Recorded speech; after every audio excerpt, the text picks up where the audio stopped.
Bang, ini terkait yang kemarin ada arogansi dari JPU. Kata siapa JPU arogansi? Nah, terkait Niki harus Dipakai. ya, netizen Kata netizen.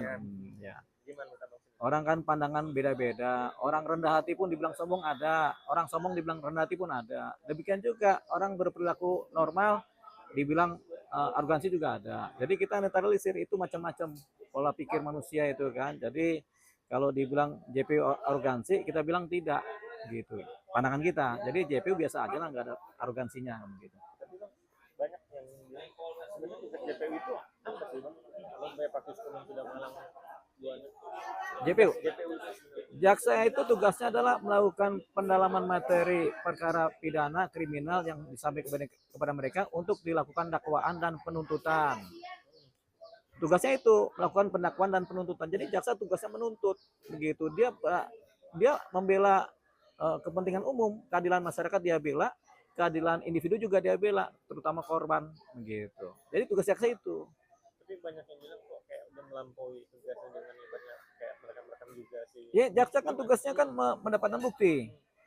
Jadi di dalam suatu persidangan ya, pengacara boleh merekam, pengacara boleh mencatat, boleh merekam. Zaman dulu kan kalau nggak ada rekam kan dicatat, makanya dicatat. Zaman sekarang udah teknologi tinggi, ya dicatat dan direkam. Lebih tinggi lagi teknologi, divisualisasikan kan lewat rekaman video kan, itu boleh. Gitu. Jadi jaksa boleh merekam dan memvideokan, pengacara juga boleh merekam dan memvideokan, karena memang mereka punya hak untuk itu. Tujuannya apa? Untuk mencatat semua keterangan-keterangan saksi, untuk merekam semua keterangan saksi, untuk merekam semua bukti-bukti yang ditampilkan, itu boleh. Begitu sepanjang oleh majelis hakim tidak ditentukan lain.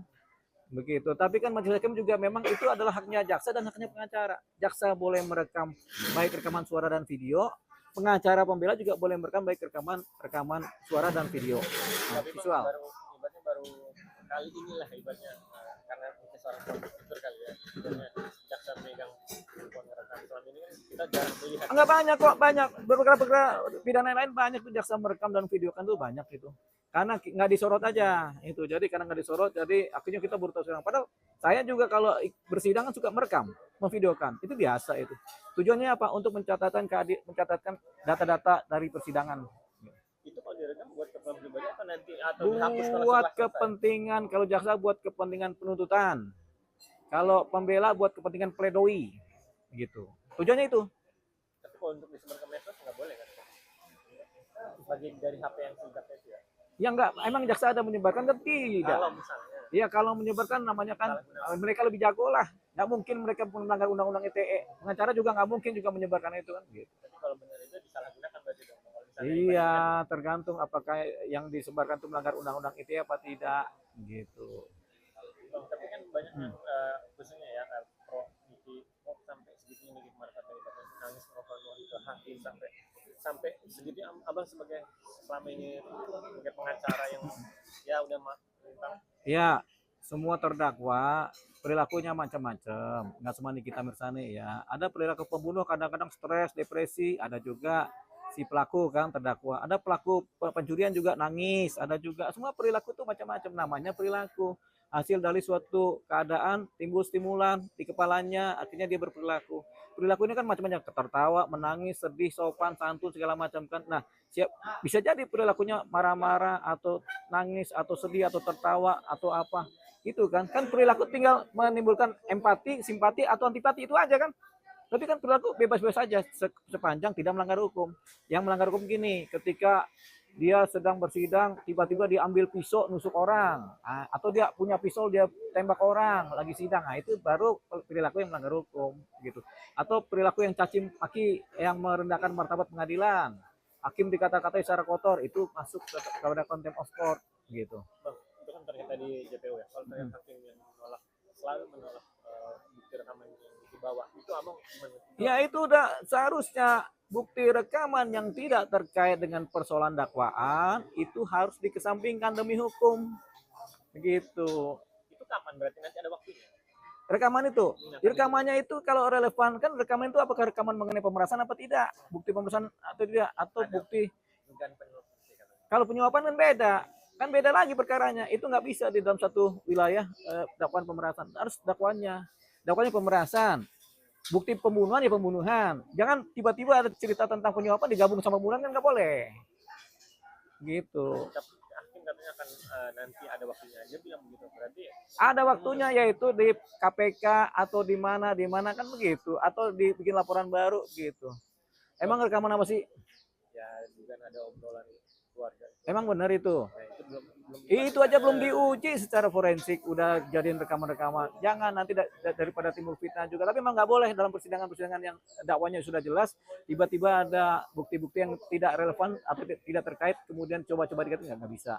Hakim harus menolak itu. Tapi banyak yang beranggapan kemarin itu sangat hebatnya jadi orang benar kesakitan, merasa iba. Abang sendiri melihatnya dia hebatnya ya seperti biasa netizen dan pronya tetap dikriminalisasi. Abang sendiri Saya nggak melihat itu tuh, saya nggak ada iba-ibanya, biasa aja. Karena begini, setiap terdakwa, setiap orang yang dituntut, setiap pelaku, kadang-kadang menimbulkan iba. Setiap korban kadang-kadang menimbulkan iba, kadang-kadang menimbulkan simpati, antipati, empati, semua campur-campur dalam suatu persidangan itu. Kadang-kadang kita sedih sama saksinya, kita terbawa itu. Tapi itu kan perilaku yang biasa. Setiap perilaku kan menimbulkan dampak bagi perilaku orang lain juga. Ya kan kita melihat, oh kita jadi ikut sedih, terenyuh. Ya, kalau kita nggak melihat itu, kalau pribadi ya. Karena kita biasa melihat perkara itu banyak seperti itu semua. Ada yang acting, ada yang beneran. Ada yang pura-pura, ada yang beneran, kan begitu. Tapi kita kan nggak bisa kemudian terenyuh atau terbawa suasana, kan nggak bisa. Kita harus profesional kan. Hakim juga akan profesional, jaksa profesional, begitu. sedikit terkait hakim abang bilang profesional. Sudah tepat langkah hakim yang mau meluk anaknya dilarang masuk ke persidangan, itu sudah aturan. Iya memang begitu. Bagi persidangan kan memang ketentuannya berada di wilayah majelis hakim. Jaksa juga melarang juga, kalau majelis hakim setuju dengan larangan jaksa juga sah-sah saja. Gitu. Jadi itu dia. Gitu. Tapi kan kita nggak melihat itu sebagai suatu keadaan, mungkin sifatnya situasional atau spontanitas. Oh iya, karena sidang memulai, udahlah nggak usah ada drama-drama dulu lah. Nanti kan itu bisa nanti, nggak bisa pada saat sidang, kan bisa juga.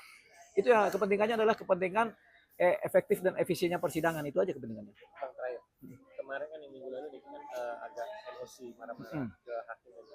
Sekarang mulai agak reda minggu kemarin. Ini untuk meringankan tuntutan mungkin, apa sih yang harus dilakukan? Apakah sudah partisipasi? Ya, sebagai terdakwa itu harus berperilaku sopan di persidangan, harus berkata apa adanya, berkata jujur di persidangan. Ya, dikatakan ya, tidak dikatakan tidak. Jangan mengatakan yang tidak, begitu. Itu aja, begitu. Jadi sopan penting di persidangan supaya nanti kita dilihat sebagai perilaku yang baik kan, gitu.